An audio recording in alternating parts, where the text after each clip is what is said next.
En este presente laboratorio número 1 desarrollaremos las utilidades del osciloscopio. Nosotros somos el grupo número 3, que está conformado por Herrera Ruiz Sergio, Benito Collazos Aníbal, Nolasco Cárdenas Xavier y Aquino Gustavo.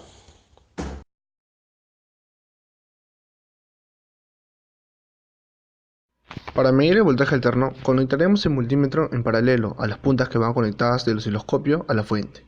En el multímetro obtenemos un voltaje promedio de 15.39 voltios con una fuente de corriente alterna con aproximadamente 12 voltios según especificaciones. Luego de medir con el osciloscopio podemos apreciar representaciones gráficas que varían en una escala de tiempo de 5 milisegundos y en una escala de voltaje de 10 voltios. En este caso tenemos el eje Y, que es la representación de voltaje, y el eje X, la del tiempo. Luego apreciamos el voltaje máximo de 22,8 voltios y un voltaje promedio de 15,4 voltios.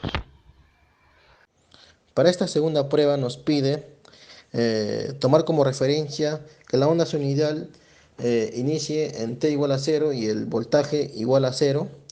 Nos piden observar en el osciloscopio cuánto es el voltaje cuando el tiempo es igual a 20 milésimas de segundo.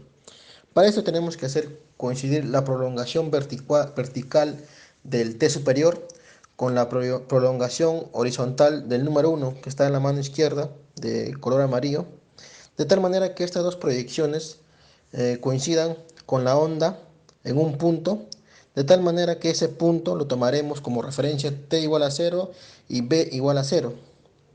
Como nos piden eh, qué voltaje es cuando el tiempo es 20 milésimas de segundo, teniendo en cuenta que cada cuadradito nos da como referencia 5 milésimas de segundo, empezaremos a contar hacia la derecha eh, 20 milésimas de segundo, de tal manera que aparece una proyección vertical que nos dará como resultado que el voltaje es 22 voltios.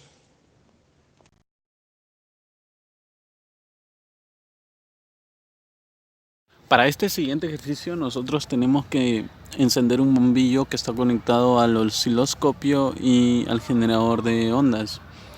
Para ello nosotros tenemos que saber que un bombillo enciende con una intensidad de 1,75 amperios. Eso está en cada especificaciones de cada bombillo, en nuestro caso es de 1,75 amperios. Y el generador de ondas tiene dos entradas, de las cuales son de 600 ohmios y de 50 ohmios como resistencia. Para nosotros poder hallar la intensidad que emite cada entrada, vamos a utilizar la fórmula del BIR, que es voltaje es igual a intensidad por resistencia. Usamos en la primera, que es en 600 ohmios, que nos da una intensidad de 0,2 amperios, y en la segunda con las 50 ohmios, que da una intensidad de 0,24 amperios, lo cual quiere decir que no llega ni a ni a un amperio para que pueda encender el bombillo. O sea, el bombillo necesita 1,75 amperios, pero nos arroja como máximo 0,224 amperios. Como se muestra en la imagen, el osciloscopio nos envía un tren de pulsos cuadrados que nos permite energizar la bobina de relé y con ello poder cerrar contacto. Entonces va abriendo y cerrando el contacto cada 5 milisegundos. Cuando la frecuencia es poca, es más perceptible para nosotros.